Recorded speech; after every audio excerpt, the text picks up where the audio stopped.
السلام علیکم۔ ڈان فلاچر صوفے پر بڑے اطمینان بھرے انداز میں بیٹھا ہوا تھا۔ اس کے ہاتھ میں ایک رسالہ تھا اور وہ رسالہ پڑھنے میں مگن تھا، لیکن کبھی کبھی وہ ہاتھ میں بندھی ہوئی گھڑی پر وقت بھی دیکھ لیتا اور پھر رسالہ پڑھنا شروع کر دیتا۔ کافی دیر بعد اس نے پھر وقت دیکھا تو چونک کر اس نے رسالہ بند کر کے سامنے پڑی میز پر اچھال دیا اور میز پر پڑے ہوئے سپر فون کو اٹھا کر تیزی سے نمبر ڈائل کرنے شروع کر دیے۔ یس، رشید اسپیکنگ۔ رابطہ قائم ہوتے ہی دوسری طرف سے آواز ابھری۔ ووڈ کنگ اسپیکنگ، کیا رپورٹ ہے گولڈن رینج کی؟ ڈان فلاچر نے اشتیاق بھرے لہجے میں کہا۔ گولڈن رینج بالکل صحیح حالت میں ہے، میں ابھی وہیں سے آ رہا ہوں، رشید کی آواز سنائی دی اور ڈان فلاچر کا چہرہ اس کی بات سن کر اس بری طرح بگڑا جیسے اس نے رشید کی آواز کی بجائے کسی بدروح کی چیخ سن لی ہو۔ کیا کہہ رہے ہو؟ کیا تم نشے میں ہو؟ ڈان فلاچر نے اس بار حلق کے بل چیختے ہوئے کہا۔ میں درست کہہ رہا ہوں جناب، آپ خود آ کر دیکھ لیں، رشید نے قدرے ناگوار لہجے میں کہا۔ لیکن تم نے پہلے خود ہی تو رپورٹ دی تھی کہ وہاں بم کا دھماکہ ہوا تھا، ڈان فلاچر نے کہا۔ جی ہاں، ہوا تھا، بم پھینکنے والا نیلی کار میں تھا اور اس علی عمران نے فون پر اپنے چیف کو کہا تھا کہ شہر میں اس نیلی کار کو تلاش کیا جائے۔ اس نے اس کی خاص نشانی بھی بتا دی تھی کہ اس کے عقبی شیشے میں افقی طور پر سرخ رنگ کی پٹی ہے، لیکن گولڈن رینج بالکل درست حالت میں ہے، اور جناب اب تو باقی روشن جنگل کے درست ہونے کے بھی امکانات پیدا ہو گئے ہیں۔ سر نعمت علی بے حد خوش ہیں، انہوں نے بتایا ہے کہ اس بیماری کا علاج دریافت کر لیا گیا ہے۔ اگر متاثرہ حصوں میں ڈائنامائٹ کے دھماکے کیے جائیں تو ڈائنامائٹ کے دھماکوں سے پیدا ہونے والی مخصوص لہروں سے یہ پراسرار بیماری دور ہو جائے گی اور روشن جنگل صحت یاب ہو کر پہلے جیسی حالت میں آ جائے گا۔ سر نعمت علی نے اس کے انتظامات شروع کر دیے ہیں، شاید کل سے یہاں ڈائنامائٹ کے دھماکے شروع ہو جائیں۔ میرے خیال میں سر نعمت علی نے اس سلسلے میں فوج کی خدمات حاصل کی ہیں، رشید نے پوری تفصیل بتاتے ہوئے کہا، اور ڈان فلاچر کو یوں محسوس ہوا جیسے اس کے جسم سے روح تیزی سے پرواز کرتی جا رہی ہو، اس کے ذہن میں آندیاں سی چلنے لگ گئی ہوں۔ ہیلو سر، کیا آپ لائن پر ہیں؟ آپ نے وعدہ کیا تھا کہ مجھے مزید رقم دیں گے، رشید نے کہا، لیکن ڈان فلاچر نے اس کا جواب دینے کی بجائے میکانکی انداز میں کریڈل دبا کر رابطہ ختم کر دیا۔ تو اس کمینے پروفیسر مارٹن نے مجھ سے جھوٹ بولا ہے۔ اس نے تو کہا تھا کہ بارود کی بو سے ٹی ڈبلیو ریز کی طاقت ختم ہو جاتی ہے، اور اس نے یہ بھی کہا تھا کہ وی ڈی کا دنیا بھر میں کوئی علاج ممکن نہیں۔ پھر یہ سب کیسے ہو گیا؟ میں نے اپنا اتنا بڑا گروپ بھی مروا دیا اور لاکھوں روپے بھی خرچ کر دیے، لیکن نتیجہ کیا نکلا؟ زیرو۔ میں اس کا خون پی جاؤں گا، میں اس کی بیٹی کی بوٹیاں اڑا دوں گا، میں یہاں اپنی شکست کا انتقام اس کمینے پروفیسر اور اس کی بیٹی سے لوں گا۔ ٹھیک ہے، اب روشن جنگل کو جلانا پڑے گا، اس گولڈن رینج کو میں جلا کر راکھ کر دوں گا، پھر میں دیکھوں گا کہ یہ کیسے صحیح رہ سکتا ہے، لیکن اس کے لیے مجھے اپنے اور آدمی بلانے پڑیں گے اور خرچہ کرنا پڑے گا، لیکن میں پیچھے نہیں ہٹ سکتا، میں اس روشن جنگل اور گولڈن رینج سب کو تباہ کر کے جاؤں گا، اور اب میں اس سر نعمت علی اور اس علی عمران اور وہاں موجود سب آدمیوں کو چن چن کر قتل کر دوں گا، اب میں دیکھوں گا کہ یہ کیسے بچ کر جاتے ہیں، ڈان فلاچر نے انتہائی غصیلے انداز میں بڑبڑاتے ہوئے کہا، اور پھر اس نے سپر فون اٹھایا اور اس کے نمبر ڈائل کرنے کے لیے انگلی آگے کی ہی تھی کہ پھر اسے واپس رکھ دیا۔ نہیں، یہ کام میں اب اکیلا کروں گا، آدمی آنے میں بہت دن لگ جائیں گے اور پارٹی شاید اتنے دن انتظار نہ کرے، میں خود یہ کام کروں گا، کم از کم اس گولڈن رینج کو تو میں کل ہی آگ لگا دوں گا، اتنا تو میں خود کر سکتا ہوں، ڈان فلاچر نے کہا اور ایک جھٹکے سے اٹھ کھڑا ہوا، لیکن پھر جس طرح وہ کھڑا ہوا تھا اسی طرح دوبارہ بیٹھ گیا۔ نہیں، ابھی نہیں، وہ رشید بتا رہا ہے کہ کل وہاں فوج آئے گی اور وہ لوگ بھی چوکنا ہوں گے، مجھے کچھ روز یہیں رہ کر انتظار کرنا ہوگا، جب وہاں حالات نارمل ہو جائیں گے تب یہ کام ہو سکتا ہے۔ اچھا ہوا میں نے اس بار جر کا خاتمہ کر کے اس کی لاش تہہ خانے میں ڈال دی، یہ لوگ بے حد تیز ہیں، مجھے اس کرائے کی کار کی اس مخصوص نشانی کا تو خیال ہی نہیں آیا، بہرحال وہ چاہے کتنے بھی تیز ہوں، ووڈ کنگ کا مقابلہ نہیں کر سکتے، کبھی نہیں کر سکتے، لیکن مجھے پارٹی سے بات کر لینی چاہیے۔ ہاں ٹھیک ہے، پارٹی سے بات کر لینی چاہیے تاکہ انہیں اطمینان رہے، ڈان فلاچر نے خود کلامی کے سے انداز میں بڑبڑاتے ہوئے کہا، اور پھر وہ سپر فون اٹھا کر دوبارہ نمبر ڈائل کرنے لگا۔ عمران نے کار سر نعمت علی کے دفتر کے سامنے روکی اور پھر نیچے اتر آیا۔ برآمدے میں موجود چپڑاسی اسے دیکھ کر تیزی سے اس کی طرف بڑھا۔ بڑے صاحب تو ابھی کوٹھی پر گئے ہیں جناب، چپڑاسی نے سلام کرتے ہوئے مؤدبانہ لہجے میں کہا۔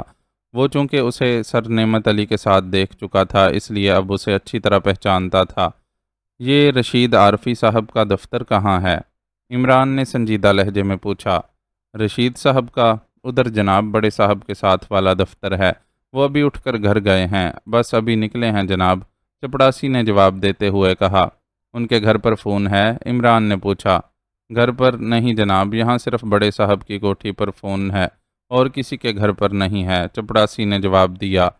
رشید صاحب کا دفتر کھلا ہوا ہے، میں نے ایک فائل دیکھنی ہے، عمران نے کچھ سوچتے ہوئے کہا۔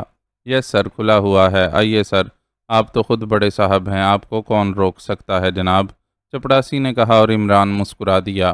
رشید کا دفتر کچھ زیادہ بڑا نہ تھا، لیکن وہاں میز پر فائلوں کا ایک بڑا سا ڈھیر موجود تھا۔ دفتری میز کی سائڈ پر بھی ایک ریک تھا جو فائلوں سے بھرا ہوا تھا، میز پر ایک فون بھی رکھا ہوا تھا۔ عمران نے اس پر لگے ہوئے نمبروں کو جھک کر دیکھا، اس پر وہی نمبر موجود تھے جو اس غیر ملکی کی ڈائری میں درج تھے۔ تم باہر ٹھہرو، عمران نے چپڑاسی سے کہا اور چپڑاسی سر ہلاتا ہوا باہر چلا گیا۔ عمران کے ذہن میں سب سے بڑی خلش یہی تھی کہ اس نے اب تک جتنے فون کیے ہیں وہ سر نعمت علی کے اس فون سے کیے ہیں جو ڈائریکٹ ہے، تو پھر انہیں کیسے سن لیا گیا؟ رشید کا نام سامنے آتے ہی عمران تو یہ تو سمجھ گیا تھا کہ مجرموں کو مخبری کرنے والا رشید ہی ہے، اور جس طرح پہلے شان کالونی والی کوٹھی خالی کر دی گئی اور جس طرح ارباب کالونی کی کوٹھی بھی خالی کر دی گئی اور وہاں اس آدمی کو بھی مار دیا گیا جو یہاں آ کر بم پھینک گیا تھا، اور پھر جس طرح مجرموں کو بروقت پتہ چل گیا تھا کہ پتھری کوئلے اور پام آئل کے ذریعے وہ TW ریز پیدا کر کے مابران ریز کی طاقت ختم کرنا چاہتا ہے، اور انہوں نے جس طرح اس کا فوری مداوع کرتے ہوئے وہاں بم فائر کر دیا تاکہ بارود کی بو سے TW ریز کی کارکردگی ختم ہو جائے۔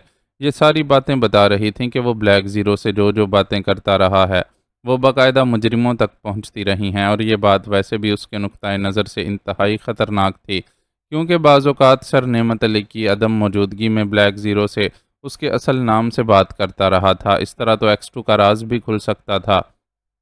چپڑاسی کے باہر جاتے ہی اس نے میز پر پڑے ہوئے فون کو اٹھا کر اس کے عقبی حصے کو چیک کرنا شروع کر دیا، اور پھر وہ نیچے موجود ایک چھوٹے سے بٹن کو دیکھ کر چونک پڑا۔ بٹن فون کے نیچے اس طرح لگایا گیا تھا کہ جب تک فون کو اٹھا کر نیچے سے نہ دیکھا جاتا وہ نظر نہ آ سکتا تھا، اور چونکہ میز کی سطح اور فون کا نچلا حصہ ہموار تھا اس لیے ظاہر ہے فون جب میز پر رکھا جاتا تو بٹن خود بخود پریس ہو جاتا تھا، اور جب اسے اٹھایا جاتا یا آدھا میز کے اوپر اور آدھا خلا میں کیا جاتا تو بٹن باہر آ جاتا۔ عمران نے فون میز پر واپس رکھا اور فون کی دیوار کی طرف جاتی ہوئی تار کو پکڑ کر اسے چیک کرتا ہوا اس کے کنیکشن تک پہنچ گیا۔ وہاں دیوار کے ساتھ اس کی آپریٹنگ ڈبی فٹ تھی۔ عمران نے جیب سے ایک چھوٹا سا چاقو نکالا اور اس کی نوک سے ڈبی کے اوپر لگا ہوا پیچ کھول دیا۔ ڈبی کا ڈھکن ہٹاتے ہی اس کے لبوں پر مسکراہٹ تیرنے لگی، کیونکہ اب سب کچھ سامنے آ گیا تھا۔ رشید نے واقعی انتہائی ذہانت سے کام لیا تھا۔ سر نعمت علی کے فون کی آپریٹنگ ڈبی بھی یقیناً اس دیوار کی دوسری طرف فکس تھی، کیونکہ ان کے دفتر اور رشید کے دفتر کی دیوار ایک ہی تھی، اور رشید نے اس سے فائدہ اٹھاتے ہوئے اس کا کنیکشن اپنے فون سے اس طرح جوڑ دیا تھا کہ ایک لحاظ سے یہ فون سر نعمت علی کے فون کی ایکسٹینشن سی بن گئی تھی، اور پھر جو بات وہاں ہوتی وہ اطمینان سے اپنے دفتر میں بیٹھ کر اسے سنتا رہتا۔ چونکہ یہ باقاعدہ ایکسٹینشن نہ تھی اس لیے عمران کو کبھی وہ مخصوص کلک کی آواز سنائی نہ دی تھی جو ایکسٹینشن کا ریسیور اٹھانے سے سنائی دیتی ہے۔ عمران نے ڈبی کا ڈھکن لگا کر دوبارہ اس کا پیچ لگا دیا اور پھر بیرونی دروازے کی طرف مڑ گیا۔ چپڑاسی باہر موجود تھا۔ فائل مل گئی سر؟ اس نے عمران کو دیکھتے ہی چونک کر پوچھا۔ نہیں، آؤ میرے ساتھ، میں سر نعمت علی سے ملنا چاہتا ہوں، عمران نے چپڑاسی سے کہا اور آگے بڑھ گیا، اور اس نے چپڑاسی کو اس لیے ساتھ لے لیا تھا کہ کہیں وہ سر نعمت علی کی طرف جائے اور چپڑاسی ساری بات رشید کو بتا دے اور وہ فرار ہو جائے یا خودکشی کر لے۔ سر نعمت علی کے پاس وہ اس لیے جا رہا تھا کہ وہ رشید سے پوچھ گچھ سر نعمت علی کے سامنے کرنا چاہتا تھا۔ جاؤ، سر نعمت علی کو اطلاع دو کہ علی عمران باہر موجود ہے اور آپ کو باہر بلا رہا ہے، عمران نے گیٹ پر رکتے ہوئے کہا۔ جناب آپ اندر چلے جائیں، چپڑاسی نے حیرت بھرے لہجے میں کہا۔ جو میں کہہ رہا ہوں وہ کرو اور سنو، سر نعمت علی کو ساتھ لے کر آنا، سمجھے؟ جاؤ، عمران نے اس بار انتہائی سخت لہجے میں کہا، اور چپڑاسی سہم کر تیزی سے مڑا اور کوٹھی کے اندر چلا گیا۔ تھوڑی دیر بعد سر نعمت علی بکھلائے ہوئے انداز میں گیٹ سے باہر آتے دکھائی دیے۔ او عمران بیٹے، تم باہر کیوں رک گئے؟ آ جاؤ بیٹے، خیریت ہے؟ سر نعمت علی نے بکھلائے ہوئے انداز میں کہا۔ ہاں یہاں سب خیریت ہے اور آپ کی خیریت نیک مطلوب ہے۔ ذرا میرے ساتھ اپنے آفیسر آن اسپیشل ڈیوٹی رشید کے گھر چلیے، میں نے اس کی خیریت معلوم کرنی ہے، عمران نے مسکراتے ہوئے جواب دیا۔ آفیسر آن اسپیشل ڈیوٹی رشید؟ تم رشید عارفی کی بات کر رہے ہو؟ اسے یہیں بلوا لیتے ہیں، بات کیا ہے؟ سر نعمت علی اور زیادہ بکھلا گئے۔ آپ چلیے تو صحیح، کبھی کبھی بڑے افسروں کو بھی اپنے ماتحتوں کی خیریت معلوم کرنے کے لیے ان کے گھر چلا جانا چاہیے، عمران نے مسکراتے ہوئے کہا۔ نہیں، ضرور کوئی چکر ہے، تم پہلے مجھے بتاؤ ورنہ میرا ذہن گھومتا رہے گا، سر نعمت علی نے کہا۔ کوئی ایسی بات نہیں، آپ چلیں تو صحیح، پلیز وقت ضائع مت کریں۔ چلو مسٹر، ذرا ہمیں رشید صاحب کے گھر تک لے چلو، عمران نے سر نعمت علی کے پیچھے کھڑے ہوئے چپڑاسی سے مخاطب ہو کر کہا۔ نہیں، میں جانتا ہوں اس کا گھر، آؤ، سر نعمت علی نے چپڑاسی کو ہاتھ کے اشارے سے روکتے ہوئے کہا۔ تمہارا گھر بھی وہیں ہے کیا؟ عمران نے چپڑاسی سے مخاطب ہو کر کہا۔ جی ہاں جناب، وہ اے بلاک میں رہتے ہیں اور میں ڈی بلاک میں رہتا ہوں، چپڑاسی نے مؤدبانہ لہجے میں کہا۔ تو تم نے بھی تو وہیں جانا ہوگا، آؤ ہمارے ساتھ، عمران نے کہا اور آگے بڑھ گیا۔ سر نعمت علی نے اس بار کوئی بات نہ کی، البتہ ان کے چہرے پر زلزلے کے آثار نمایاں تھے، اور پھر تھوڑی دیر بعد وہ تینوں ہی کچھ دور واقع ایک رہائشی کالونی میں پہنچ گئے۔ اب تم جا سکتے ہو، عمران نے ایک کوٹھی کے سامنے اے بلاک کا بورڈ دیکھتے ہی مڑ کر چپڑاسی سے کہا، اور چپڑاسی سلام کرتا ہوا آگے بڑھ گیا۔ چکر کیا ہے، تم اتنے پراسرار کیوں بن رہے ہو؟ سر نعمت علی سے نہ رہا گیا تو وہ پھٹ سے پڑے۔ میں نہیں چاہتا کہ یہ چپڑاسی مجھ سے پہلے جا کر رشید صاحب کی خیریت پوچھ لے، اور اس طرح خیریت پوچھنے کا ثواب میری بجائے یہ لے جائے۔ ویسے اس رشید کے کتنے بچے ہیں؟ عمران نے مسکراتے ہوئے کہا۔ بچے؟ اس کی ابھی شادی نہیں ہوئی، ابھی حال ہی میں ملازم ہوا ہے، 4-5 سال ہوئے ہوں گے، سر نعمت علی نے کہا، اور عمران نے اس طرح سر ہلا دیا جیسے رشید کے شادی شدہ نہ ہونے کا سن کر اسے خاصا اطمینان ہوا ہو۔ اس دوران سر نعمت علی ایک کوٹھی کے گیٹ پر پہنچ کر رک گئے۔ یہ خاصی چھوٹی اور سرکاری ٹائپ کی کوٹھیاں تھیں، ایک جیسے پھاٹک، ایک جیسا رقبہ اور ایک جیسا ڈیزائن۔ ستون پر رشید عارفی کا نام اور عہدہ بھی لکھا ہوا تھا۔ پھاٹک بند تھا۔ سر نعمت علی نے کال بیل کے بٹن پر انگلی رکھ دی، اندر کہیں بزر بجنے کی آواز سنائی دی، اور تھوڑی دیر بعد پھاٹک کی چھوٹی کھڑکی کھلی اور ایک نوجوان نے باہر جھانکا۔ دوسرے ہی لمحے وہ بوکھلا کر باہر نکل آیا، اس کے جسم پر گھریلو لباس تھا۔ آپ صاحب، آپ اور یہاں؟ نوجوان نے انتہائی بوکھلائے ہوئے لہجے میں سامنے کھڑے سر نعمت علی کو اور پھر عمران کو دیکھتے ہوئے کہا۔ عمران کو دیکھتے ہی اس کے چہرے کا رنگ زرد پڑ گیا تھا۔ عمران صاحب، تم سے کوئی بات کرنا چاہتے ہیں، سر نعمت علی نے ہونٹ بھینچتے ہوئے کہا۔ میں پھاٹک کھولتا ہوں جناب، آپ نے مجھے وہیں بلوا لیا ہوتا، رشید نے واپس مڑتے ہوئے کہا۔ ارے نہیں رشید صاحب، پھاٹک کھولنے کی ضرورت نہیں ہے، ہم اس کھڑکی سے بھی گزر سکتے ہیں، ہمارا مقصد تمہیں تکلیف دینا نہیں ہے، عمران نے مسکراتے ہوئے کہا، اور پھر رشید کے پیچھے ہی کھڑکی کراس کر کے دوسری طرف چلا گیا۔ مجبوراً سر نعمت علی کو بھی ان کی پیروی کرنا پڑی۔ جناب تکلیف کیسی؟ بڑے صاحب کی آمد تو میرے لیے اعزاز ہے، رشید نے اس بار مسکراتے ہوئے کہا۔ عمران کے نرم لہجے نے شاید اس کے سارے خدشات دور کر دیے تھے، اور اب اس کا چہرہ نارمل ہو گیا تھا۔ رشید انہیں ڈرائنگ روم میں لے گیا۔ آپ تشریف رکھیں، میں چائے لے آتا ہوں، میں نے ابھی کھانا کھا کر بنائی ہے، رشید نے کہا۔ کھانا کھا کر چائے بنائی جائے تو وہ ضرورت سے زیادہ صحت مند ہو جاتی ہے، اور اتنی صحت مند چائے پینے کا فی الحال موڈ نہیں ہے، یہاں میرے سامنے اطمینان سے بیٹھ جاؤ اور میرے چند سوالات کا جواب دے دو۔ عمران نے فکرے کا پہلا حصہ تو مسکراتے ہوئے کہا، مگر آخر میں اس کا لہجہ قدرے سخت ہو گیا۔ جی فرمائیے، رشید نے صوفے پر بیٹھتے ہوئے کہا۔ سر نعمت علی عمران کے ساتھ ہی صوفے پر بیٹھ گئے، لیکن ان کے چہرے پر ابھی تک شدید حیرت کے آثار نمایاں تھے۔ آپ نے کتنی تعلیم حاصل کی ہوئی ہے؟ عمران نے پوچھا۔ تعلیم؟ میں نے BA کیا ہوا ہے، رشید نے ہونٹ چباتے ہوئے کہا۔ یہاں آنے سے پہلے کہیں اور بھی سروس کی ہے؟ عمران نے پوچھا۔ جی ہاں، 1 سال تک میں نے نیشنل ٹیلی فون انڈسٹریز میں بھی کام کیا ہے، پھر یہاں بہتر موقع ملنے کی وجہ سے اسے چھوڑ کر یہاں آ گیا ہوں، رشید نے جواب دیا۔ ٹھیک ہے، اب بتاؤ کہ ڈان فلاچر سے تم نے کتنی رقم حاصل کی ہے؟ عمران نے کہا تو سر نعمت علی بے اختیار اچھل پڑے۔ کیا کیا مطلب؟ سر نعمت علی نے بے اختیار ہو کر کہا۔ آپ خاموش رہیں پلیز۔ ہاں تو رشید، تم نے جواب نہیں دیا۔ عمران نے رشید سے مخاطب ہو کر کہا، جو بار بار منہ کھول رہا تھا لیکن اس کے حلق سے شاید آواز نہ نکل رہی تھی۔ میں نے رقم ڈان فلاچر سے، یہ آپ کیا کہہ رہے ہیں؟ میرا ڈان فلاچر سے کیا تعلق؟ وہ تو بڑے صاحب کے مہمان تھے۔ رشید نے اٹک اٹک کر کہا۔ سنو، میں غداروں کو معاف نہیں کیا کرتا، سمجھے؟ میں نے یہاں آنے سے پہلے تمہارے دفتر کی تلاشی لی ہے، اور تم نے سر نعمت علی کے ڈائریکٹ فون کے ساتھ جس طرح رابطہ ملایا ہوا ہے اور اپنے فون کے نیچے بٹن لگایا ہے، وہ سب میں دیکھ چکا ہوں۔ اس لیے میں نے تم سے تعلیم اور سابقہ سروس کی بات کی تھی، کیونکہ اس طرح کا ماہرانہ کام عام آدمی نہیں کر سکتا۔ اور اب تمہارے بتانے پر میں سمجھ گیا ہوں کہ تم نے چونکہ ٹیلی فون انڈسٹریز میں ملازمت کی ہے، اس لیے تم نے وہاں سے یہ گر سیکھ لیا ہوگا۔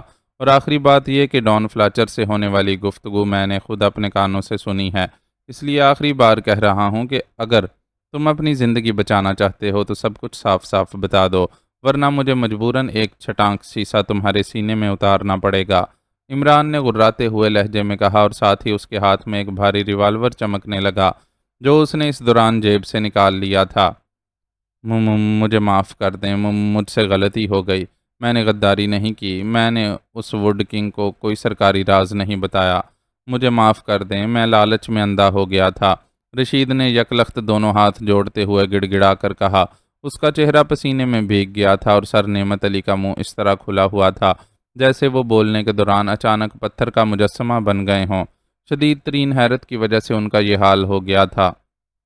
مجھے معلوم ہے تم نے کوئی سرکاری راز تو نہیں بتایا، صرف ہماری کارکردگی کی خبریں دیتے رہے ہو۔ اب بچاؤ کی ایک ہی صورت ہے تمہارے پاس کہ سچ سچ بتا دو۔ عمران نے اسی طرح غراتے ہوئے کہا۔ میں نے اس سے 50,000 روپے لیے تھے۔ اس نے وعدہ کیا تھا کہ اگر میں اس کو اس کے مطلب کی معلومات مہیا کرتا رہوں تو وہ مجھے آخر میں 2 لاکھ روپے اور ادا کرے گا۔ اس نے مجھ سے جنگل کے مختلف راستوں، سیکٹرز میں ہونے والی گشت وغیرہ کے متعلق معلومات وقتاً فوقتاً حاصل کی، پھر جنگل کی تباہی کی رپورٹیں لیتا رہا اور پھر گولڈن رینج کی تباہی کے وقت آپ آ گئے۔ رشید نے بولنا شروع کیا اور پھر اس نے تفصیل سے ڈان فلاچر کے ساتھ ہونے والی آخری گفتگو کی تفصیل بھی بتا دی۔ تمہیں اس نے ضرورت پڑنے پر کال کرنے کے لیے فون نمبر دیا تھا؟ عمران نے پوچھا۔ اس نے کوئی نمبر نہیں دیا تھا، وہ خود فون کرتا تھا۔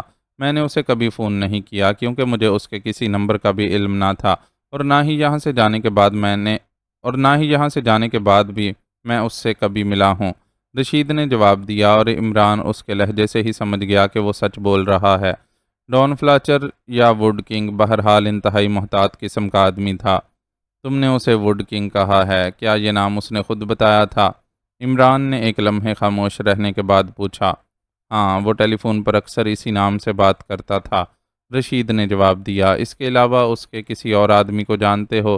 عمران نے ہونٹ بھینچتے ہوئے پوچھا، کیونکہ اب تک کی بات چیت اس کے نقطۂ نظر سے بالکل بیکار تھی، کیونکہ اس سے ڈان فلاچر کی نشاندہی نہ ہو رہی تھی۔ نہیں، وہ خود ہی بات کرتا تھا، اس کا کوئی آدمی کبھی مجھ سے نہیں ملا، رشید نے جواب دیا۔ کیا تم نے اس سے رقم لینے کے بعد سر نعمت علی کا فون چیک کرنا شروع کیا تھا یا پہلے سے ایسا کر رہے تھے؟ عمران نے پوچھا۔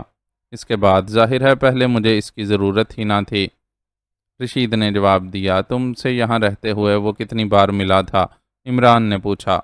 ہر روز ملتا تھا، اکثر یہاں وہ میری کوٹھی پر آ جاتا تھا۔ مجھے دراصل شارپنگ سیکھنے کا بہت شوق تھا، اور اس نے ایک بار ویسے ہی باتوں میں بتایا تھا کہ وہ بہت اچھا شارپر ہے۔ اس پر میں نے اس کی منت کی کہ مجھے شارپنگ سکھائے، چنانچہ وہ یہاں آ کر مجھے شارپنگ سکھاتا، اور پھر اس نے مجھے یہ آفر کی، رشید نے جواب دیا، اور عمران چونک پڑا۔ اس نے تمہیں کتنی شارپنگ سکھائی ہے؟ کیا MBS سیٹنگ اس نے سکھائی تھی؟ عمران نے پوچھا۔ MBS setting? کیا مطلب؟ میں سمجھا نہیں، رشید نے حیرت بھرے لہجے میں پوچھا۔ اس میں 3 پتے ہر کھلاڑی تک پہنچا دیے جاتے ہیں جن پر وہ اپنی ساری جائیداد تک لگانے پر تیار ہو جاتے ہیں، لیکن جب شو ہوتی ہے تو شارپر کے پاس ان سے بھی بڑے پتے نکل آتے ہیں، عمران نے انتہائی سنجیدہ لہجے میں کہا۔ او ہاں، اس نے مجھے یہی گیم سکھانے کی کوشش کی تھی۔ بہرحال ابھی میں پوری طرح تو نہیں سیکھ سکا، لیکن رشید نے سر ہلاتے ہوئے کہا۔ اب میری بات غور سے سنو اور سوچ کر جواب دینا کیا اس گیم کی فرمائش تم نے کی تھی یا اس نے خود ہی تمہیں سکھانا شروع کر دی تھی؟ عمران نے پوچھا۔ نہیں، اس نے خود ہی سکھانا شروع کر دی تھی۔ اس نے کہا تھا کہ یہ کنگ شارپنگ ہے، اس گیم کا ماہر پوری دنیا کی دولت کا مالک بن سکتا ہے۔ رشید نے فوراً ہی جواب دیتے ہوئے کہا، اوکے چلیں سر نعمت علی۔ عمران نے صوفے سے اٹھتے ہوئے سر نعمت علی سے مخاطب ہو کر کہا، ہاں مگر سر نعمت علی، جو اس دوران کسی مجسمے کی طرح خاموش بیٹھے ہوئے تھے، نے ایک جھٹکے سے اٹھتے ہوئے کہا، مگر سے ان کا اشارہ رشید کی طرف تھا۔ رشید صاحب کو تو بہرحال مرنا ہی پڑے گا۔ انہوں نے نہ صرف روشن جنگل کی تباہی میں معاونت کی ہے بلکہ گولڈن رینج کو تباہی سے بچانے کی کارروائی کو بھی ان کی وجہ سے ناکام ہونے کا خدشہ درپیش ہو گیا تھا۔ یہ قومی نقصان ہے، اور سب سے بڑا جرم یہ ہے کہ یہ سیکرٹ سروس کے ایسے راز سے واقف ہو گئے ہیں جس سے اگر آپ بھی واقف ہو جاتے تو آپ کی سزا بھی موت ہوتی۔ عمران نے انتہائی سرد لہجے میں کہا، مجھے معاف کر دیں، میں نے کوئی جرم نہیں کیا۔ رشید نے، جو اب کھڑا ہو چکا تھا، گھگیاتے ہوئے کہا، نہیں، تمہارا جرم ناقابل معافی ہے، میں پولیس کو کال کرتا ہوں۔ سر نعمت علی نے کرخت لہجے میں کہا، قومی مجرموں کے لیے پولیس نہیں بلائی جاتی سر نعمت علی، حضرت اسرائیل کو کال کیا جاتا ہے۔ عمران نے سپاٹ لہجے میں کہا، اور دوسرے لمحے اس نے ٹریگر دبا دیا۔ ریوالور کے زوردار دھماکے کے ساتھ ہی رشید کے حلق سے بھیانک چیخ نکلی اور وہ اچھل کر پشت کے بل صوفے پر گرا، اور پھر صوفے سمیت پیچھے کی طرف الٹ گیا، اور پھر وہ صرف چند لمحے تڑپ سکا۔ اس کے بعد ساکت ہو گیا۔ ظاہر ہے براہ راست دل کے اندر گھس جانے والی گولی اسے زیادہ دیر تڑپنے کی مہلت کیسے دے سکتی تھی؟ کیا تم نے اسے قتل کر دیا؟ او، یہ کیا کیا تم نے؟ اتنا بڑا جرم! اوہ! سر نعمت علی خوف اور گھبراہٹ کے مارے تقریباً ناچ سے گئے، اور عمران ہنس پڑا۔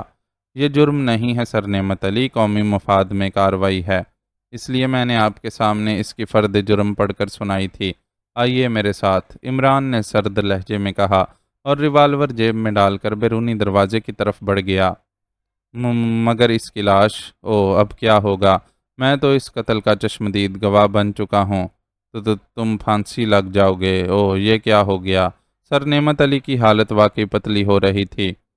آپ آئیے تو صحیح، میں آپ سے یہ نہیں کہوں گا کہ آپ گواہی نہ دیں، لیکن یہاں گواہی کی نوبت ہی نہیں آئے گی، عمران نے کہا، اور تیز تیز قدم اٹھاتا باہر کی طرف چل پڑا۔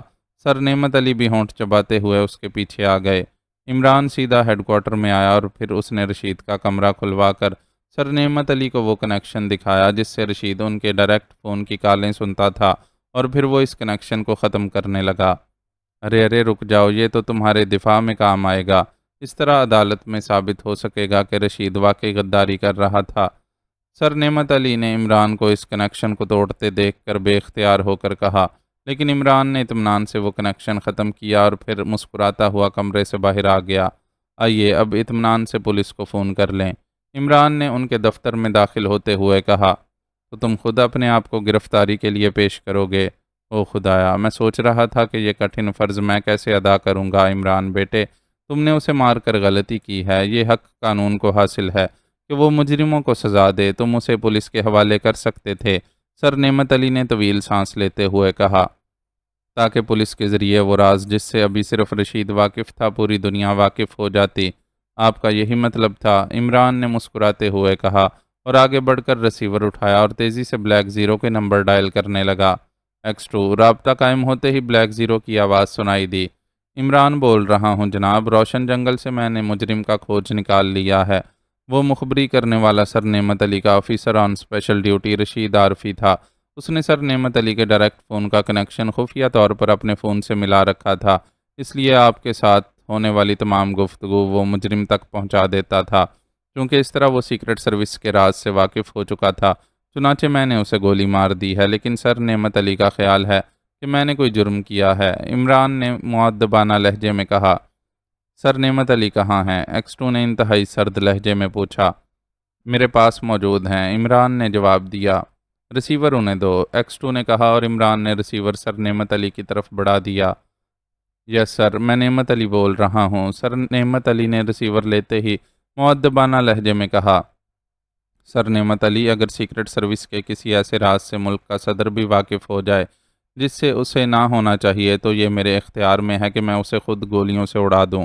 آپ کے اس آفیسر کی تو کوئی حیثیت ہی نہیں ہے، اور اگر میں چاہوں تو آپ کی بھی باقی ساری عمر جیل میں سڑتے گزر سکتی ہے کہ وہ آفیسر آپ کے ماتحت تھا اور آپ اس کی سرگرمیوں سے لا علم تھے۔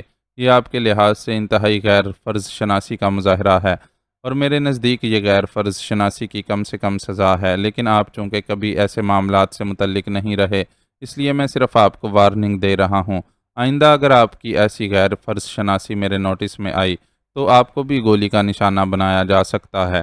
ایکس 2 کا لہجہ اس قدر سخت تھا کہ سر نعمت علی جیسے آدمی کا جسم بھی بے اختیار کانپنے لگا۔ شکریہ جناب۔ سر نعمت علی کے منہ سے بڑی مشکل سے یہ الفاظ نکلے اور عمران نے ان کے کانپتے ہوئے ہاتھ سے ریسیور لے لیا۔ سر نعمت علی نے بے اختیار جیب سے رومال نکالا اور چہرے پر آ جانے والا پسینہ پونچھنے لگے۔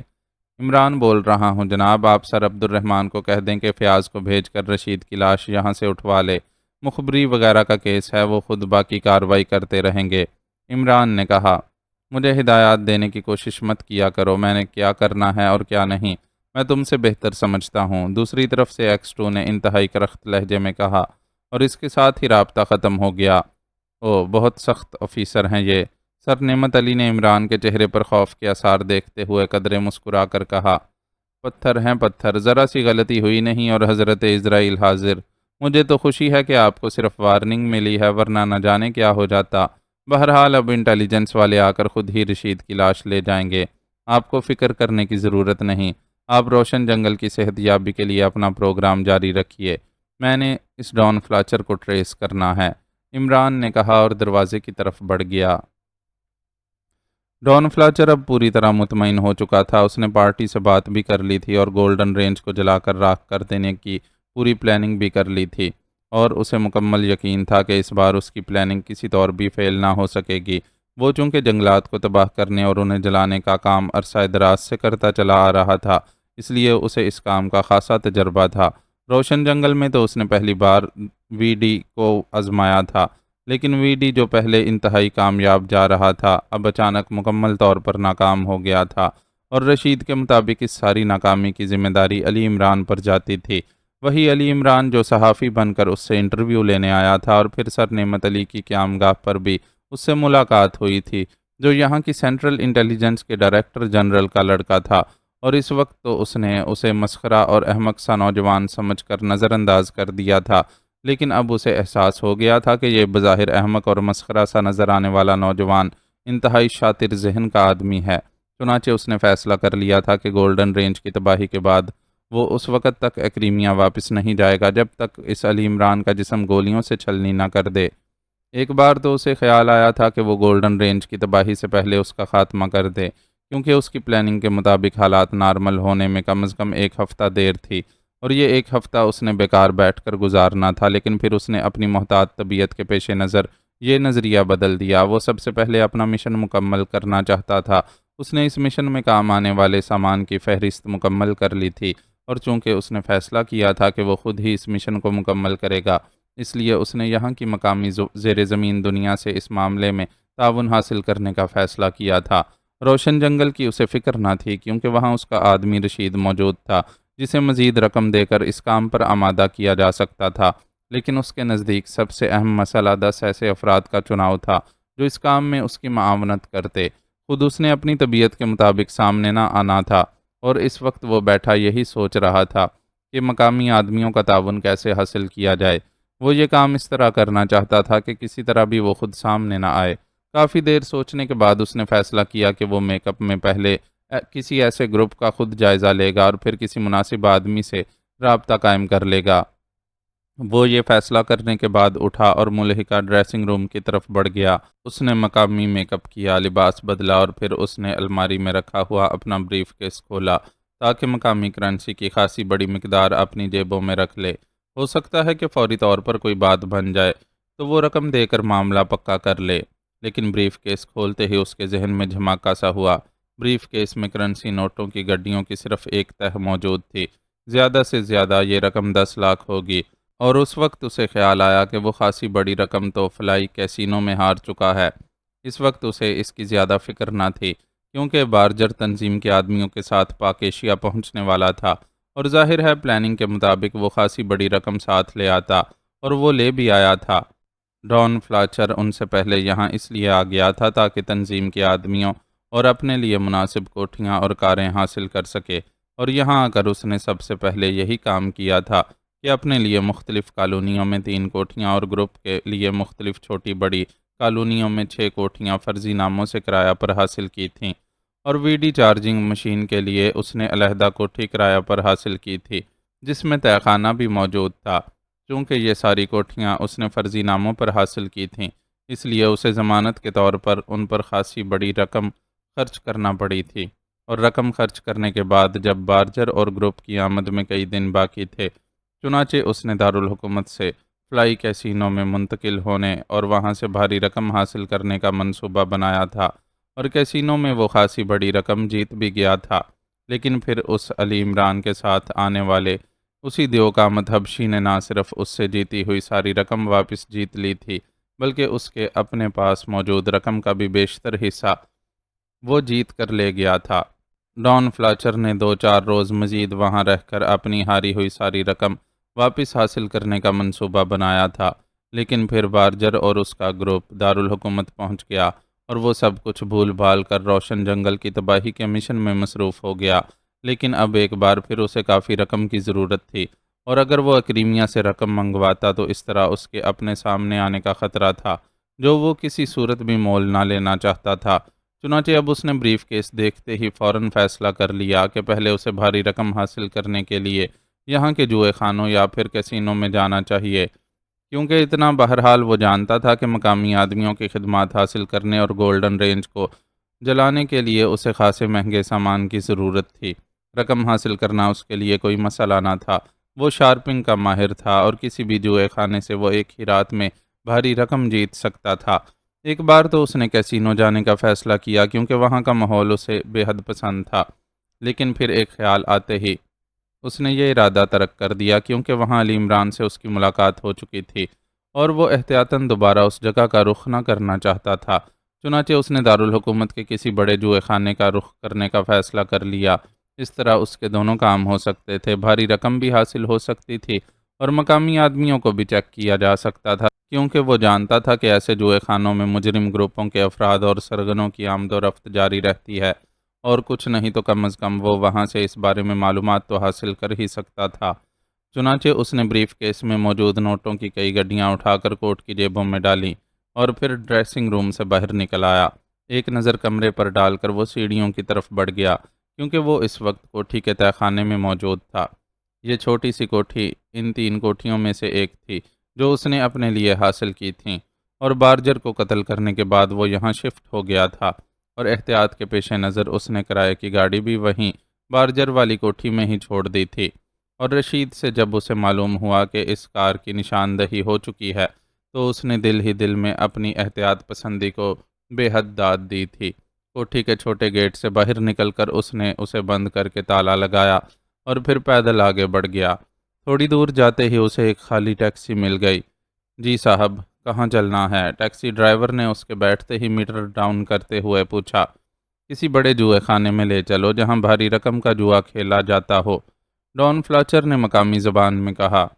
جوئے خانے میں؟ ڈرائیور نے چونک کر ڈان فلاچر کو غور سے دیکھتے ہوئے کہا۔ ارے اتنا زیادہ حیران ہونے کی ضرورت نہیں ہے، میرا تعلق اخبار سے ہے اور میں اخبار میں جوئے کا فیچر لکھنا چاہتا ہوں، ڈان فلاچر نے مسکراتے ہوئے کہا، اور ڈرائیور بھی مسکرا دیا۔ اوہ اچھا، یہ بات ہے۔ مجھے حیرت اس بات پر ہو رہی تھی کہ آپ مقامی ہونے کے باوجود جوئے خانوں کا پتہ نہیں جانتے، کیونکہ جو جوا کھیلتے ہیں انہیں تو جوئے خانوں کا پوری طرح علم ہوتا ہے، ٹیکسی ڈرائیور نے کہا اور گاڑی آگے بڑھا دی۔ لیکن جناب، آپ اخبار سے تعلق رکھتے ہیں تو آپ کو یہ بھی معلوم ہوگا کہ یہاں جوا خانے کا کاروبار قانونی طور پر ممنوع ہے، ٹیکسی ڈرائیور نے گاڑی آگے بڑھاتے ہوئے کہا۔ مجھے معلوم ہے، لیکن پھر بھی میری اطلاع کے مطابق یہاں جوئے خانے موجود ہیں، ڈان فلاچر نے ہونٹ چباتے ہوئے کہا۔ ویسے ٹیکسی ڈرائیور کی اس بات نے اسے خاصا شوق پہنچایا تھا کہ یہاں جوئے خانے قانونی طور پر ممنوع ہیں۔ وہ تو سمجھا تھا کہ اکریمیا کی طرح یہاں بھی کھلے عام جوا خانے موجود ہوں گے۔ بہت ہیں جناب، لیکن وہاں اجنبی کو داخل نہیں ہونے دیا جاتا، ٹیکسی ڈرائیور نے مسکراتے ہوئے کہا۔ اوہ، لیکن میں فلائی کیسینو گیا تھا، وہاں تو کھلے عام جوا کھیلا جا رہا تھا اور وہاں ہر آدمی آ جا رہا تھا، ڈان فلاچر نے حیرت برے لہجے میں کہا۔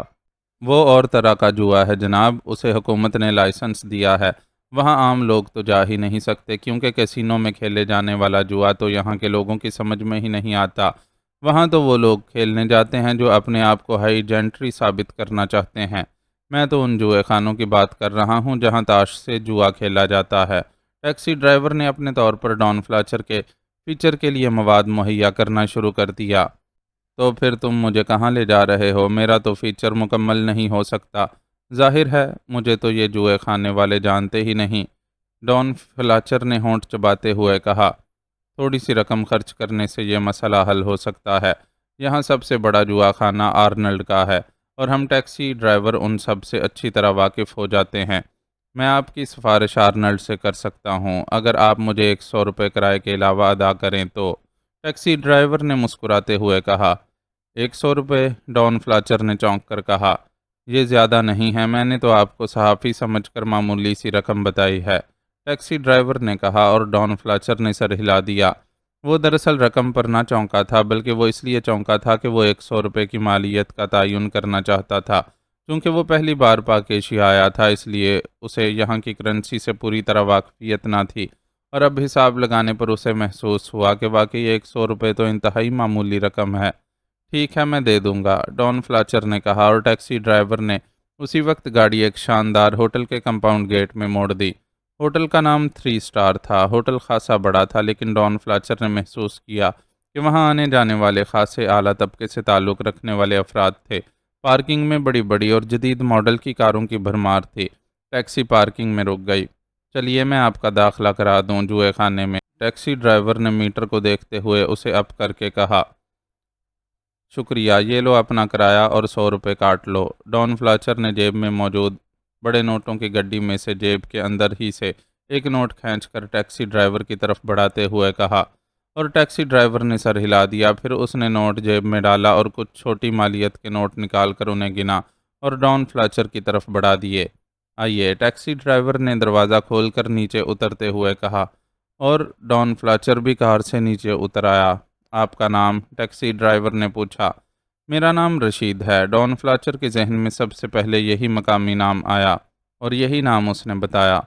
تو رشید صاحب، بس یہی خیال رکھیں کہ کسی کو پتہ نہ چلے کہ آپ کا تعلق اخبار سے ہے اور آپ جوئے خانوں پر فیچر لکھنا چاہتے ہیں، ورنہ آپ کی لاش بھی ہوٹل سے باہر نہ جا سکے گی۔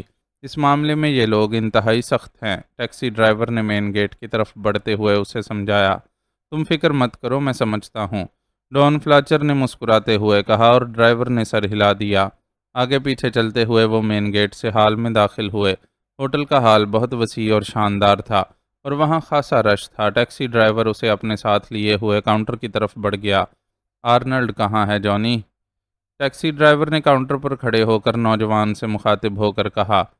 بوس، وہ کارڈ ہاؤس میں ہے۔ کیوں؟ کاؤنٹر پر کھڑے نوجوان نے چونک کر جواب دیا۔ یہ میرے دوست ہیں، ساحلی شہر سے آئے ہیں۔ انہوں نے آرنلڈ کے کارڈ ہاؤس کی بڑی تعریف سن رکھی ہے، یہ کھیلنا چاہتے ہیں۔ میں نے سوچا کہ آرنلڈ سے کہہ کر انہیں کارڈ ہاؤس بھجوا دوں۔ ٹیکسی ڈرائیور نے مسکراتے ہوئے کہا۔ ارے تمہارے دوست ہیں تو پھر باس کے پاس جانے کی کیا ضرورت ہے؟ میں انہیں کارڈ دے دیتا ہوں، کاؤنٹر بوائے نے ہنستے ہوئے کہا۔ یہ تو اور بھی اچھا ہے، میرا وقت بچ جائے گا، میں ذرا دھندا کر لوں گا۔ بے حد شکریہ، ٹیکسی ڈرائیور نے مسکراتے ہوئے کہا۔ رشید صاحب آپ کو جونی کارڈ دے دے گا اور ساتھ ہی آدمی بھی بھیج دے گا۔ آپ خوب گھومیں پھریں اور جتنا جی چاہیں کھیلیں۔ مجھے اجازت دیں، میرا یہی دھندے کا وقت ہے، ٹیکسی ڈرائیور نے ڈان فلاچر سے مخاطب ہو کر کہا۔ ٹھیک ہے، شکریہ، ڈان فلاچر نے مسکراتے ہوئے جواب دیا اور ٹیکسی ڈرائیور سر ہلاتا ہوا واپس گیٹ کی طرف بڑھ گیا۔ کاؤنٹر بوائے نے اسے سرخ رنگ کا ایک کارڈ دیا اور پھر ایک طرف کھڑے ویٹر کو بلا کر اسے ڈان فلاچر کو کارڈ ہاؤس لے جانے کی ہدایت کی، اور ڈان فلاچر اس ویٹر کے ساتھ جوئے خانے کی طرف بڑھ گیا جو ہوٹل کے نیچے خفیہ تہہ خانوں میں تھا۔ سمجھ میں نہیں آتا کہ یہ ڈان فلاچر آخر کہاں غائب ہو گیا ہے، دانش منزل کے آپریشن روم میں بیٹھے ہوئے عمران نے پریشان سے لہجے میں سامنے بیٹھے ہوئے بلیک زیرو سے مخاطب ہو کر کہا۔ ہو سکتا ہے وہ بالکل چھپ کر بیٹھ گیا ہو، باہر ہی نہیں نکل رہا ہو، بلیک زیرو نے جواب دیا۔ ایسے آدمی خاموش تو نہیں بیٹھ سکتے، اسے بہرحال اطلاع تو مل چکی ہوگی کہ نہ صرف گولڈن رینج پورشن تباہ ہونے سے بچ گیا ہے بلکہ ڈائنامٹ کے دھماکوں سے روشن جنگل بھی مکمل طور پر صحت یاب ہو چکا ہے۔ اس کے باوجود وہ اگر خاموش بیٹھا ہوا ہے تو پھر شاید وہ مجھ سے بھی زیادہ عقل مند ہے۔ عمران نے منہ بناتے ہوئے کہا۔ ساری سیکرٹ سروس اسے تلاش کر رہی ہے۔ Airport, railway station, bus stand پر سخت نگرانی کی جا رہی ہے۔ روشن جنگل میں بھی جوزف اور جوانا موجود ہیں۔ آپ بھی 2 روز سے ٹائیگر کے ساتھ دارالحکومت کے ہر ہوٹل، بار اور جوئے خانے چیک کر چکے ہیں، لیکن وہ کہیں نظر نہیں آ رہا، بلیک زیرو نے کہا، اور عمران نے سر ہلا دیا۔ رشید کو ڈان فلاچر نے خود ایم بی ایس سیٹنگ سکھانے کی کوشش کی تھی۔ ایم بی ایس سیٹنگ ایسی شارپنگ ہے جو عام جواری کھیل ہی نہیں سکتا اور نہ ہی آسانی سے کسی دوسرے کو سکھائی جا سکتی ہے، لیکن رشید کو اس نے شروع میں ہی ایم بی ایس سیٹنگ سکھانے کی کوشش کی تو اس سے میں سمجھ گیا کہ وہ واقعی شارپنگ میں بے پناہ مہارت رکھتا ہے، اور اس قدر مہارت رکھنے والے شارپر کی نفسیات ہوتی ہے کہ وہ جوا کھیلے بغیر نہیں رہ سکتا۔ اس لیے رشید سے اس بات کا علم ہونے پر مجھے یقین تھا کہ میں اس ڈان فلاچر کو ٹریس کر لوں گا، لیکن ظاہر ہے اس نے جوئے خانے میں ایم بی ایس سیٹنگ ہی استعمال کرنی ہے، اور ایسی سیٹنگ کرنے والے شارپر انگلیوں پر گنے جا سکتے ہیں، اس لیے اس کا ٹریس ہو جانا ضروری تھا۔ لیکن میں 2 روز سے سارے بڑے جوئے خانوں کو چیک کر چکا ہوں، کسی نے اس دوران نہ ہی ایم بی ایس سیٹنگ استعمال کی ہے اور نہ ہی ایسا کوئی آدمی نظر آیا ہے جس پر ڈان فلاچر کا شک ہو سکتا ہو۔ عمران نے جواب دیا۔ نعمانی کی طرف سے بھی ابھی کوئی اطلاع نہیں آئی۔ اگر ڈان فلاچر کیسینو جاتا تو نعمانی ضرور اطلاع دیتا، بلیک زیرو نے کہا۔ جہاں تک میں اس کی نفسیات سمجھا ہوں وہ بے حد محتاط مجرم ہے، کوئی معمولی سے معمولی کلو بھی نہیں چھوڑتا، اور رشید کی وجہ سے اسے یہ بھی معلوم ہو گیا ہوگا کہ اس کے مشن کی ناکامی کی وجہ میں ہوں، اور میں اس سے چونکہ کیسینو میں مل چکا ہوں اس لیے وہ مشکل ہی سے دوبارہ ادھر کا رخ کرے گا۔ میرا خیال تھا کہ شاید وہ انتقام لینے کے لیے مجھ پر حملہ کرے، لیکن نہ ہی وہ میرے فلیٹ پر آیا اور نہ ہی اس نے کسی اور جگہ مجھ پر حملہ کیا ہے، حالانکہ میں ہر جگہ اپنی اصل شکل میں رہا ہوں، عمران نے جواب دیا، اور پھر اس سے پہلے کہ بلیک زیروز کی بات کا جواب دیتا میز پر رکھے ہوئے ٹرانسمیٹر سے ٹوں ٹوں کی آواز نکلنے لگی۔ او ٹائیگر کی کال ہے، عمران نے چونک کر کہا، اور بلیک زیرو نے سر ہلا دیا کیونکہ عمران نے یہاں آتے ہی ٹرانسمیٹر پر وہ فریکوینسی ایڈجسٹ کر لی تھی جس پر ٹائیگر اسے کال کرتا تھا، کیونکہ اس نے ٹائیگر کو یہی ہدایت کی ہوئی تھی کہ وہ اس سے ٹرانسمیٹر پر ہی رابطہ قائم کرے، اس لیے ٹرانسمیٹر پر کال ہونے کا اشارہ ملتے ہی عمران سمجھ گیا کہ کال ٹائیگر کی طرف سے ہے۔ Hello tiger, calling over, Imran نے جیسے ہی ٹرانسمیٹر کا بٹن آن کیا، ٹرانسمیٹر سے ٹائیگر کی آواز برآمد ہوئی۔ یس عمران، اٹینڈنگ اوور، عمران نے سنجیدہ لہجے میں جواب دیا۔ بوس، میں ہوٹل 3 اسٹار سے کال کر رہا ہوں، یہاں کے جوئے خانے میں ایک اجنبی مقامی آدمی آیا ہے، اس نے مسلسل 3 بازیوں میں ایم بی ایس سیٹنگ استعمال کرتے ہوئے بھاری رقم جیت لی ہے۔ اوور، ٹائیگر نے کہا۔ اوہ، کیا وہ میک اپ میں ہے؟ اوور، عمران نے چونک کر پوچھا۔ نہیں باس، میں نے اسے اچھی طرح چیک کیا ہے، وہ میک اپ میں نہیں ہے، لیکن بہرحال وہ پہلے کبھی کسی جوئے خانے میں نظر نہیں آیا، اور ویسے باس قد و قامت کے لحاظ سے وہ ڈان فلاچر سے ملتا جلتا ہے۔ اوور، دوسری طرف سے ٹائیگر نے جواب دیا۔ اب وہ کہاں ہے؟ اوور، عمران نے پوچھا۔ ابھی تو جوئے خانے میں ہے، اوور، ٹائیگر نے جواب دیا۔ تم اس کا خیال رکھو، میں خود آ رہا ہوں، اگر میرے پہنچنے تک وہ چلا جائے تو اس کا تعاقب ہوشیاری سے کرنا، اوور اینڈ آل، عمران نے کہا اور ٹرانسمیٹر آف کر دیا۔ تو آپ کا خیال ہے کہ یہ ڈان فلاچر ہو سکتا ہے، جبکہ ٹائیگر کے مطابق میک اپ میں نہیں ہے، بلیک زیرو نے کہا۔ ڈان فلاچر سے اس کا قد و قامت بھی ملتا ہے اور اس نے مسلسل 3 بازیوں میں ایم بی ایس سیٹنگ استعمال کی ہے، اس حد تک تو میرا خیال ہے کہ ٹائیگر نے صحیح آدمی پر ہاتھ ڈالا ہے۔ اب رہ گیا میک اپ، تو ہو سکتا ہے کہ ڈان فلاچر بھی الرٹ کیمپ والے کیس کے ماسٹر کی طرح میک اپ میں بے پناہ مہارت رکھتا ہو۔ ماسٹر کے معاملے میں تو میں خود چکرا گیا تھا، ٹائیگر بیچارہ کیا حیثیت رکھتا ہے، عمران نے کرسی سے اٹھتے ہوئے کہا، اور بلیک زیرو نے سر ہلا دیا۔ عمران آپریشن روم سے نکلا اور پھر کار میں بیٹھ کر دانش منزل کا گیٹ کراس کرتا ہوا سڑک پر آیا، اور اس نے کار کا رخ ہوٹل 3 اسٹار کی طرف موڑ دیا۔ ہوٹل 3 اسٹار شہر کے جنوب میں بنا ہوا تھا، اس لیے اسے ہوٹل 3 اسٹار تک پہنچتے پہنچتے آدھے گھنٹے سے زیادہ وقت لگ گیا، لیکن ابھی اس نے کار ہوٹل 3 اسٹار کی پارکنگ میں پہنچ کر روکی ہی تھی کہ اس کی کلائی پر ضربیں لگنی شروع ہو گئیں۔ عمران نے چونک کر گھڑی کو دیکھا، کال ٹائیگر کی طرف سے ہی تھی، اس نے ونڈ بٹن دبا کر گھڑی کان سے لگا لی۔ Hello hello tiger, calling over, گھڑی میں سے ٹائیگر کی مدھم آواز سنائی دی۔ یس عمران، اٹینڈنگ، کہاں سے بول رہے ہو؟ عمران نے گھڑی کو منہ لگاتے ہوئے کہا۔ باس، میں دانش کالونی سے بول رہا ہوں، آپ کو کال کر کے میں واپس جوئے خانے میں جا رہا تھا، کہ وہ مشکوک آدمی جوئے خانے سے باہر نکلتا ہوا نظر آیا۔ چنانچہ میں نے اس کی نگرانی شروع کر دی۔ وہ ہوٹل سے باہر آ کر ایک ٹیکسی میں بیٹھ گیا اور وہاں سے سیدھا دانش کالونی پہنچا۔ میں اس کا تعاقب کرتا رہا۔ وہ دانش کالونی کی کوٹھی نمبر 17 میں گیا ہے۔ اس نے خود ہی پھاٹک پر لگا ہوا تالا کھولا اور اندر گیا۔ ویسے وہ ٹیکسی پہلے چوک پر ہی چھوڑ آیا تھا اور وہاں اس وقت تک رکا رہا جب تک ٹیکسی واپس نہ چلی گئی۔ اس کے بعد وہ پیدل چلتا ہوا کوٹھی میں گیا ہے۔ اوور، ٹائیگر نے کہا۔ اسے تعاقب کا پتہ تو نہیں چلا؟ عمران نے تیز لہجے میں کہا۔ او نہیں جناب، میں نے بے حد احتیاط کی ہے۔ اس کے ٹیکسی سے اترنے کے بعد میں موٹر سائیکل آگے لے گیا تھا اور پھر ایک راؤنڈ لگا کر جب میں واپس آیا تو وہ مجھے کوٹھی نمبر 17 کا تالا کھولتا ہوا دکھائی دیا۔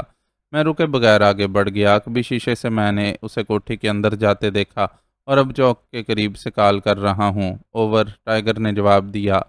اوکے، تم وہیں رکو، میں آ رہا ہوں۔ میں ہوٹل 3 اسٹار پہنچا ہی ہوں کہ تمہاری کال آ گئی ہے، عمران نے کہا۔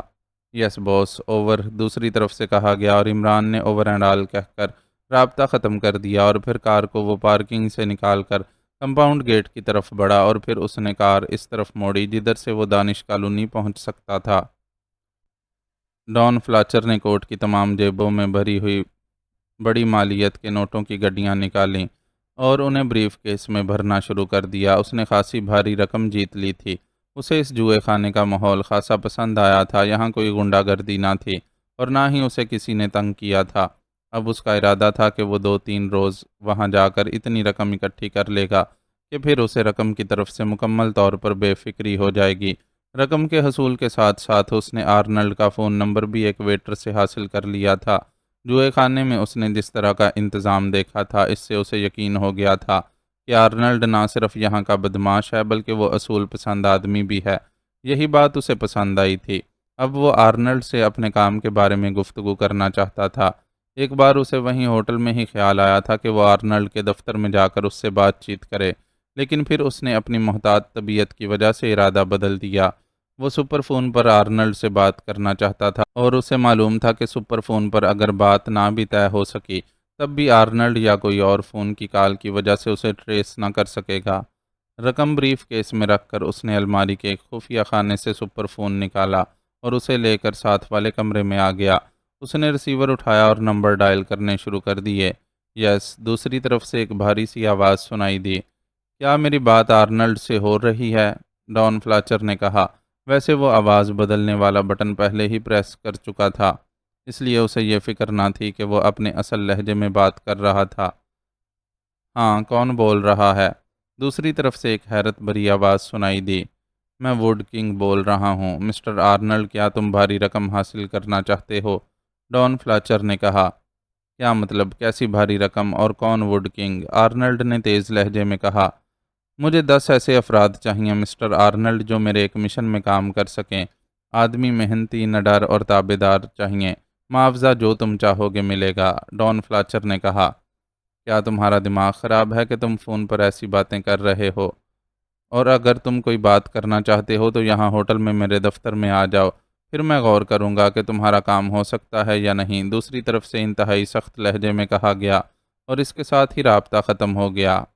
نان سینس، نہ جانے اپنے آپ کو کیا سمجھتا ہے، ڈان فلاچر نے غصے سے بڑبڑاتے ہوئے کہا اور ریسیور کریڈل پر رکھ کر اس نے سپر فون میز پر رکھ دیا۔ اس کے چہرے پر غصے کے تاثرات نمایاں تھے۔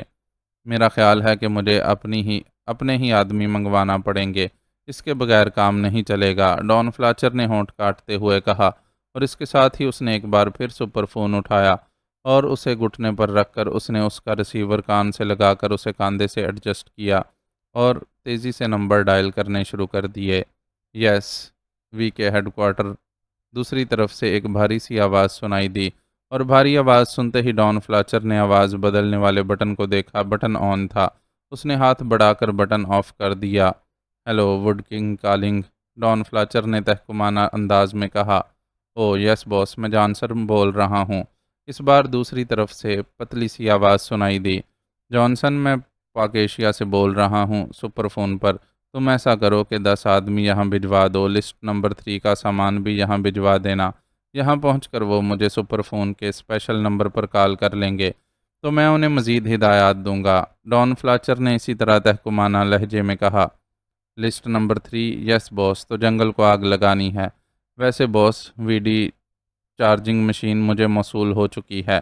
میں تو سمجھا تھا کہ مشن مکمل ہو گیا ہوگا، جانسن نے کہا۔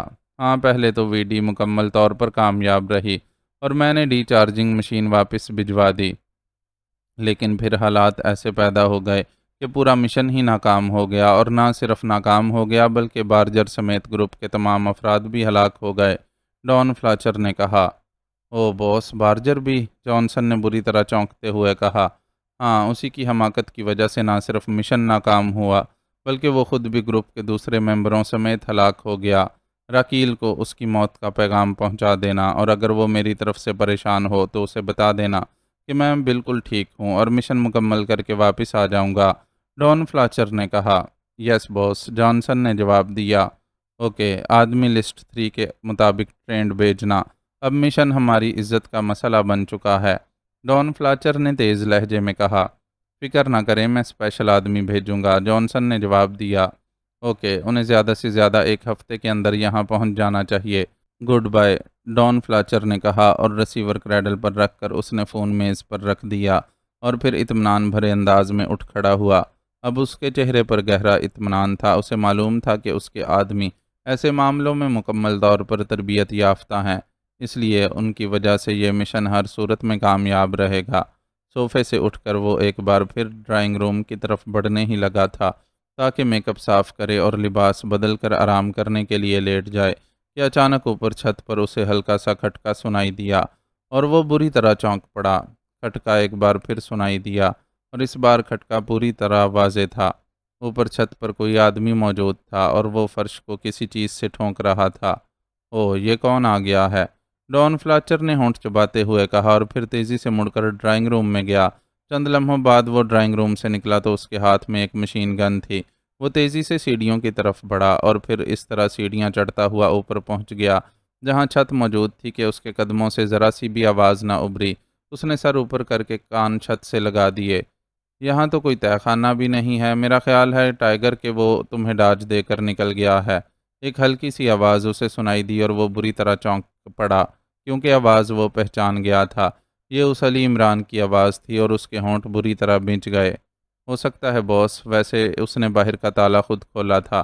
اگر وہ اس کوٹھی کو صرف ڈاجنگ کے لیے استعمال کرتا تو ظاہر ہے تالے کی چابی تو اس کے پاس نہ ہوتی۔ ایک اور آواز سنائی دی۔ وہ بے حد محتاط آدمی ہے اور انتہائی ذہین بھی ہے، اس لیے اس نے ڈاجنگ کے لیے اس کوٹھی کو پہلے سے ہائر کیا ہوگا۔ تالا کھولتے دیکھ کر تم بھی مطمئن ہو گئے، ورنہ ظاہر ہے تمہارے ذہن میں بھی ڈاجنگ کا خیال آ سکتا تھا اور تم فوراً عقب سے اسے چیک کرتے، عمران نے کہا۔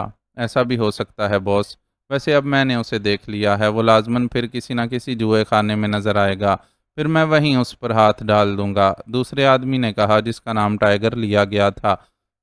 ہو سکتا ہے وہ کسی اور میک اپ میں سامنے آئے، بہرحال ایم بی ایس سیٹنگ وہ ضرور استعمال کرے گا اور اسے پکڑنے کے لیے یہی ہمارے پاس آخری کلو رہ گیا ہے۔ آؤ اب چلیں، عمران نے کہا اور پھر قدموں کی آواز دور جاتی سنائی دی۔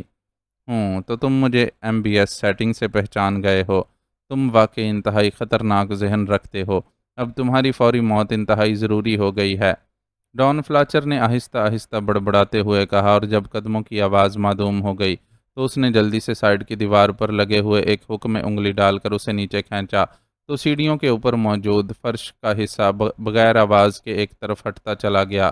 تہہ خانے کا یہی سسٹم اسے پسند آیا تھا اور اسی لیے اس نے یہ کوٹھی کرائے پر لی تھی۔ باہر سے اسے کھولنے کا سسٹم بے حد پیچیدہ تھا، اس لیے کمرے کے دروازے کو 3 بار کھولنے اور بند کرنے کے بعد سوئچ بورڈ پر موجود ایک بٹن دبانا پڑتا تھا، تب تہہ خانے کا راستہ کھلتا تھا، اور اسی وجہ سے عمران اور اس کا ساتھی اس تہہ خانے کو تلاش نہ کر سکے تھے۔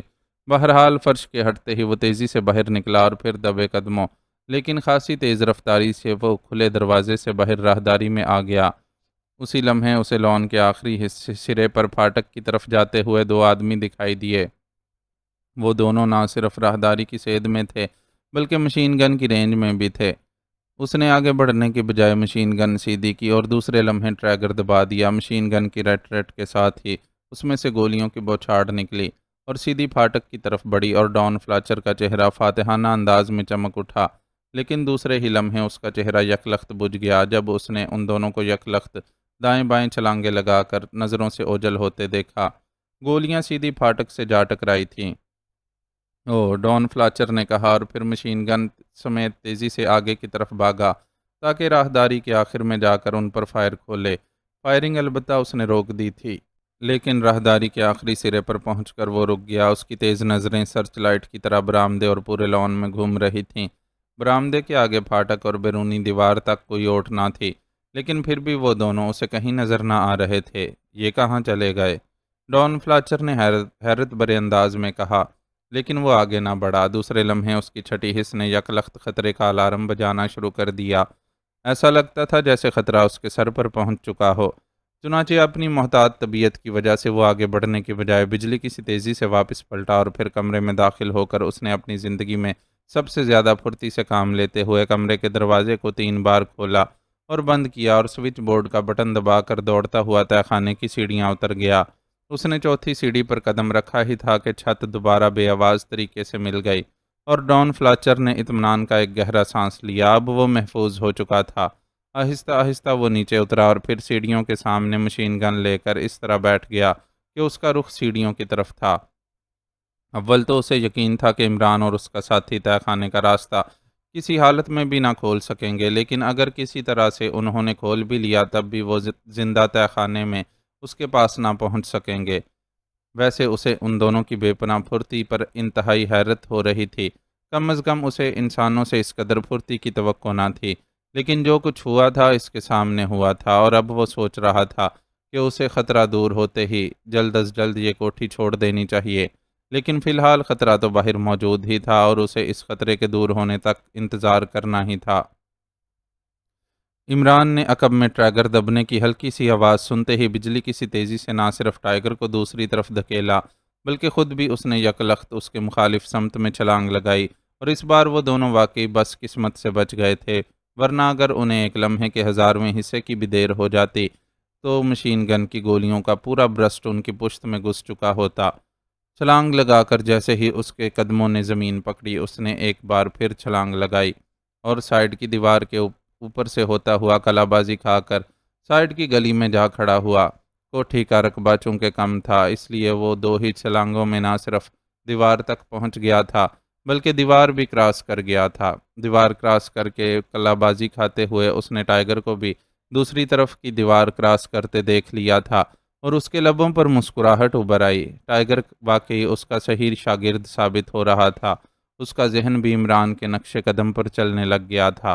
جس طرح عمران نے سوچا تھا کہ گولیاں راہداری کے اندر سے چلائی گئی ہیں، اور چونکہ برآمدے کے باہر کوئی اوٹ نہ تھی اس لیے انہیں راہداری کے آخر سے آسانی سے نشانہ بنایا جا سکتا تھا، جبکہ سائیڈوں میں ہونے کی وجہ سے وہ راہداری میں موجود فائرنگ کرنے والے کو ہٹ نہ کر سکیں گے۔ اس لیے عمران فوری بچاؤ کی غرض سے دیوار کراس کر گیا تھا، اور یہی کام ٹائیگر نے کیا تھا۔ اس کالونی میں موجود کوٹھیوں کی ترتیب ایسی تھی کہ اس کے دونوں اطراف میں گلیاں رکھی گئی تھیں۔ ایک طرف کی گلی چوڑی جبکہ دوسری طرف کی تنگ تھی، اور عقبی طرف بھی چوڑی گلی تھی تاکہ ہمسائیوں کی مداخلت سے بچ کر رہا جا سکے۔ اس لیے عمران کو معلوم تھا کہ ٹائیگر بھی دوسری طرف گلی میں اتر گیا ہوگا۔ اندر سے دوبارہ فائرنگ کی آواز سنائی نہ دی۔ عمران تیزی سے عقبی طرف کو بھاگا، کیونکہ فائر کرنے والا لازماً انہیں تلاش کرنے کے لیے پھاٹک کی طرف ہی آیا ہوگا، اور پھاٹک سے بھی وہ آسانی سے ہٹ کیے جا سکتے تھے۔ عمران جیسے ہی عقبی طرف پلٹا، چند ہی لمحوں بعد ٹائیگر بھی وہاں آ گیا۔ عمران صاحب، وہاں کوئی اوٹ نہ تھی، اس لیے میں باہر کود گیا تھا، ٹائیگر نے قدرے شرمندہ لہجے میں کہا۔ حالانکہ ٹائیگر کو یہ سوچنا چاہیے تھا کہ عمران کی یہاں موجودگی کا بھی تو یہی مطلب ہے کہ وہ بھی اسی کی طرح گلی میں کودا ہوگا، اسی لیے تو بچ گئے ہو، ورنہ چھپنے کی تو وہاں جگہ ہی نہ تھی، اور سائیڈ میں ہونے کی وجہ سے راہداری میں موجود حملہ آور کو ہم ختم نہ کر سکتے تھے۔ بہرحال اب یہ بات تو طے ہو گئی کہ ڈان فلاچر کوٹھی کے اندر موجود ہے۔ تم سامنے کی طرف جاؤ، کہیں وہ پھاٹک کی طرف سے نکل کر فرار نہ ہو جائے۔ میں اس طرف رکتا ہوں، اگر وہ اس طرف سے آیا تو میں اسے سنبھال لوں گا، عمران نے کہا، اور ٹائیگر سر ہلاتا ہوا واپس مڑ گیا، جبکہ عمران آگے بڑھ کر ایک طرف رکھے ہوئے کوڑے کے بڑے سے ڈرم کی اوٹ میں ہو گیا، اور پھر اس کی نظریں کوڑے کے ڈرم کے ساتھ ہی گٹر کے مین ہول کے ڈھکن پر پڑیں تو وہ چونک پڑا، لیکن فی الحال اس نے نظر انداز کر دیا۔ تقریباً 5 منٹ بعد اسے گلی کی نکڑ سے ٹائیگر آتا دکھائی دیا اور عمران اسے دیکھ کر کوڑے کے ڈرم کی اوٹ سے باہر آ گیا۔ عمران صاحب پھاٹک بند ہے، میں نے اچھل کر دیوار سے بھی اندر دیکھا ہے، کوٹھی اسی طرح سنسان پڑی ہے، ٹائیگر نے قریب آتے ہوئے کہا۔ او، وہ پھر اس خفیہ تہہ خانے میں چھپ گیا ہوگا، واقعی اس جیسا محتاط مجرم پہلے کبھی نہیں دیکھا، عمران نے کہا۔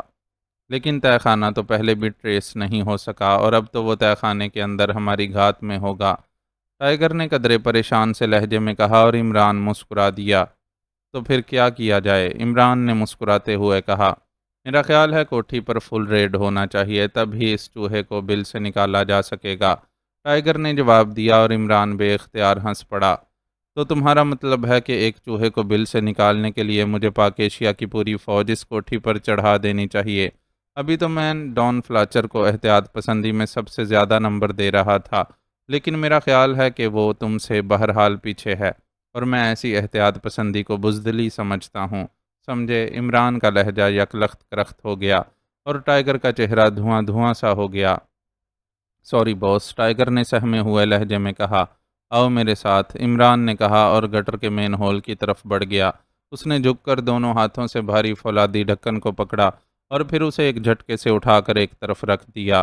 اندر سے بدبو کا بھبکا سا نکلا اور عمران بے اختیار پیچھے ہٹ گیا۔ ناک پر رومال باندھ لو، عمران نے کہا اور خود بھی جیب سے اس نے رومال نکالا اور اسے اپنی ناک پر باندھ لیا۔ لوہے کی سیڑھیاں اندر جا رہی تھیں اور گٹر بے حد گہرا تھا، لیکن اندر پانی کچھ زیادہ نہ تھا، بلکہ گٹر کے درمیان میں ایک لکیر کی صورت میں بہہ رہا تھا، سائیڈیں سوکھی تھیں۔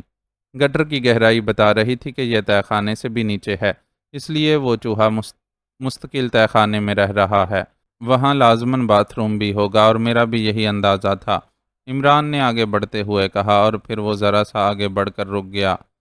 اسے اوپر سے ایک بڑا پائپ آتا نیچے دکھائی دے رہا تھا۔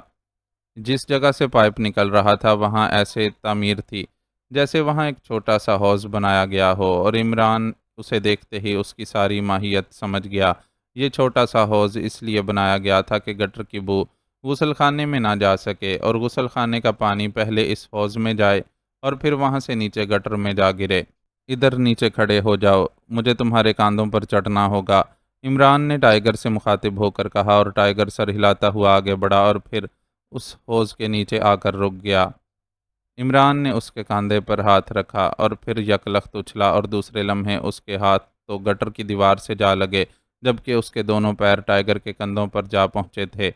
ٹائیگر جھٹکے سے لہرایا ضرور، لیکن اس نے اپنے آپ کو سنبھال لیا۔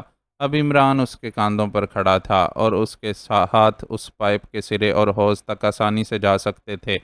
اس نے ایک ہاتھ دیوار پر رکھا اور دوسرے ہاتھ سے اس چوڑے سے پائپ کو پکڑ کر اسے زور سے مخالف سمت میں جھٹکا دیا۔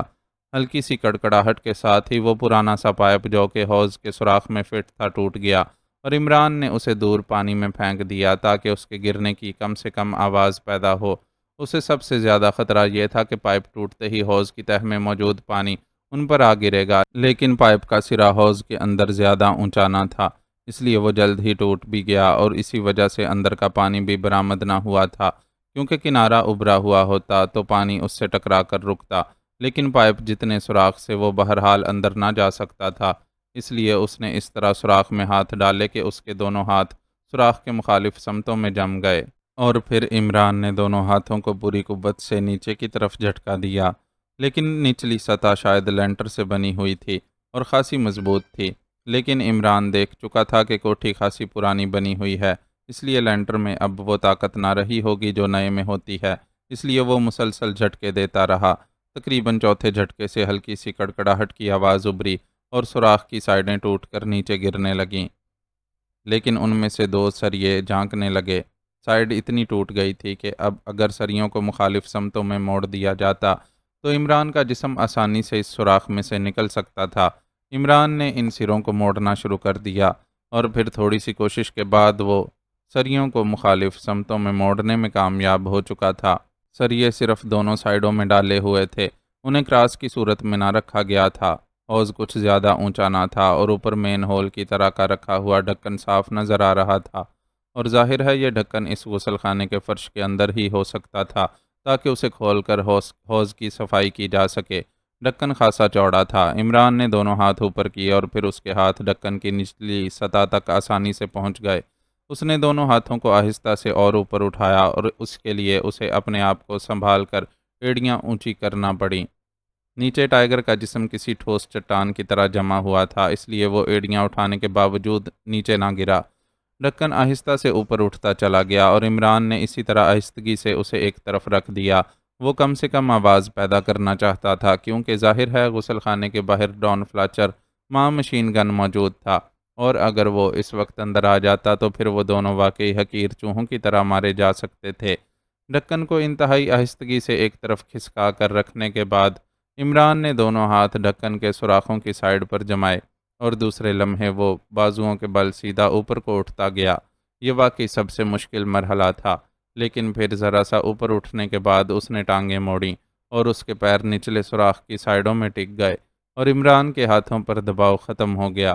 اس نے ہاتھ سیدھے کر کے اندر کی طرف سوراخ کی سائڈوں پر رکھے اور دوسرے لمحے وہ اچھل کر اس سوراخ میں سے ہوتا ہوا غسل خانے کے فرش پر کھڑا ہو چکا تھا۔